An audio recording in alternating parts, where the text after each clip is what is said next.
Howdy folks, and welcome back to Pool School. Robotic vacuums, the pros and cons. That's what this video is about. Alrighty folks, before we get started, I want to thank you once again for watching this video. Remind you to like, subscribe, and share. And don't forget to check out my membership website, poolschooler.com, for more exclusive members-only content that will help you save even more money servicing your pool yourself. Alrighty, so I don't have a ton of experience with robotic vacuums. I did have a little bit of experience in them in the past. The ones that I was familiar with typically had to be plugged in. Nowadays, the ones that they make now are self-contained and they're battery powered and they last, the whole time that they're in the pool. So I'm going to go over the pros and cons of those types of vacuums, the robotic vacuums.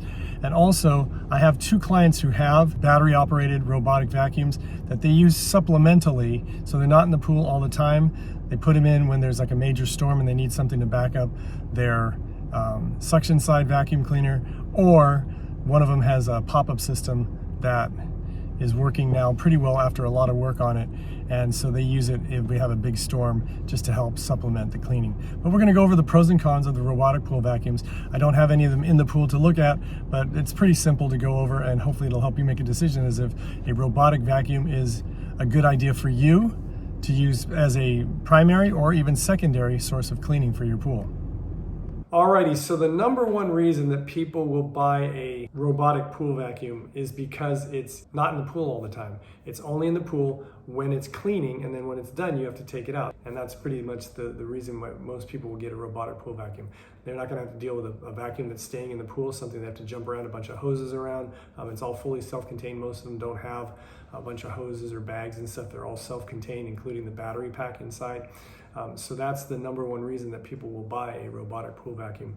Others will buy them as a supplemental unit to supplement probably a not well functioning pop-up system. Both of my clients who have robotic pool vacuums have had bad pop-up systems that haven't been working very well, and so they bought the robotic pool vacuum.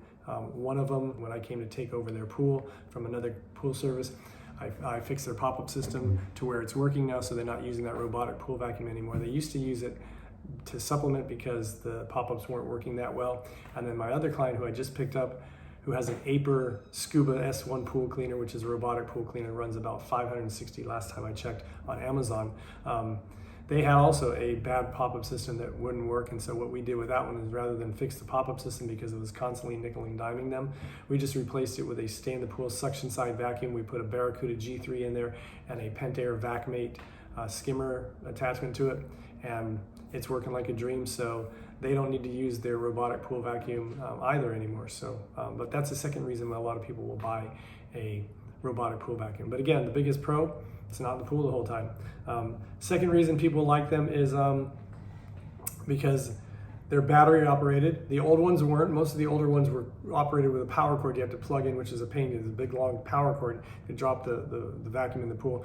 Nowadays, they're all self-contained. A lot of them are programmable, some are digital. They have apps for your phone and everything. We have tons of bells and whistles. Obviously, the more to them, the more expensive they are. And in my opinion, I think the newer robotic vacuums vacuum as good as a suction side stay in the pool vacuum. Before they didn't usually get the smaller dirt. Now they're catching the dirt and the debris and everything. And some of them may have a limited size leaf catcher, so the larger debris you may have to empty it more often. But again, if you've got a fairly small amount of vegetation around your pool, it might be a good idea. And those are kind of the biggest pros to the robotic pool vacuums. The only other thing that I would say is, according to Google, they last around 5 to 7 years with regular use and care.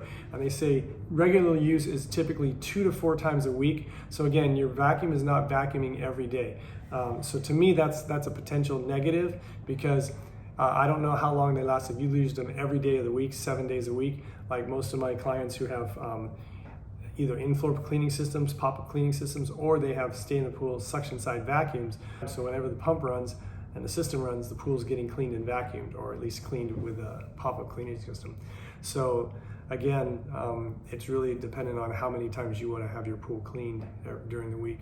Everyone out here in Arizona is used to having them done daily, so you have a clean pool daily, so when you get into it, you don't have to worry about it and wait for the cleaner to clean it in case you didn't get it done the day before. So anyway, again, like I said, they're pretty easy to use. Depending on the models, the more expensive ones have more bells and whistles and probably a steeper learning curve, but they're not super hard to deal with. The simple ones like the one my client has, those, you just turn it on, put it in the pool, it does its thing. It'll actually learn the pool. So it's learning the pool. There's some kind of programming in the software of it that makes it learn the pool, and then it does its job. When it's done, it actually comes up to the surface and you pull it out, and that's it. So they're pretty easy. So now let's talk quickly about the cons. Again, I kind of touched on this earlier. They are battery powered. So they're battery powered to make sure that you have to know that anytime they go through their cleaning cycle, when you take them out, it's a good idea to recharge it so that you don't go to pop it in your pool the next time and it runs out of battery and then it dies and now you're stuck and you have to wait for it to recharge. So as long as you keep it on the charger every time you're not using it, you're probably okay. But that is a con, it has to be recharged. And again, sometimes we forget, we get busy, and there you go. Another thing is you don't want to leave it in your pool 24 hours a day, 7 days a week. Again, it's going to wear it out faster. They're not meant to be in the pool that long all the time, 24/7. It's going to wear them out quicker. The sun's going to deteriorate the vacuum itself. So it's going to be, again, you want to not leave it in the pool. So you have to take it out. It's not something you want to leave in the pool. Also, I think one of the cons is they are pretty expensive. A good one is going to cost you about over $500, and you want to get into the really fancy ones. Like I said, you can get up to $2,500 pretty easily on one. And to me, the more bells and whistles, the more things that can go wrong. And that brings me to the next and final con about a robotic pool cleaner, and that is they can be costly to repair and they're tricky to repair. I've kind of done some research on them. Basic stuff is pretty easy, like some of the treads you can replace and things like that. But when it gets into like components and the modules and all the little software components and everything, they can get really tricky, and I'm sure you can learn how to do it, but it definitely takes some work to learn how to do it, and there's quite a learning curve on it. And I don't know if you want to do that, but that's something to consider if you're going to consider buying a robotic pool vacuum. I think the repairs in the long run will get pretty high, especially if you have to take it to somebody who really specializes in robotic pool vacuums to repair it. I've heard that the cost can be pretty expensive at that point. Oh, one last thing before I wrap this up. One thing that I think a robotic cleaner would be good for is if you have an above ground pool. I kind of did a Google search and asked that question, and it says that robotic cleaners are actually a really good option for above ground pools, because a lot of above ground pools have a limited amount of suction or availability with pipes and plumbing, so it might be a good idea. But again, you got to figure out, do you really want to spend that much money? I think that Aiper, I've seen another version of that Aiper that my client has, another model that was $199. So for that money, that might be worth looking into, picking one of those up if you have an above ground pool. But do your research first and do your due diligence. Anyway, I just wanted to throw that out for you. So there you have it. That is my hopefully short video on the pros and cons of robotic pool vacuum. I hope it made sense. If you have any questions or comments, you can leave them in the comment section below this video, or you can email me directly. My email address will come across the bottom of the screen here. It is kennypoolschool@gmail.com. Once again, kennypoolschool@gmail.com. Thank you for watching. Once again, I want to remind you to like, subscribe, and share. Don't forget to check out my membership website, poolschooler.com.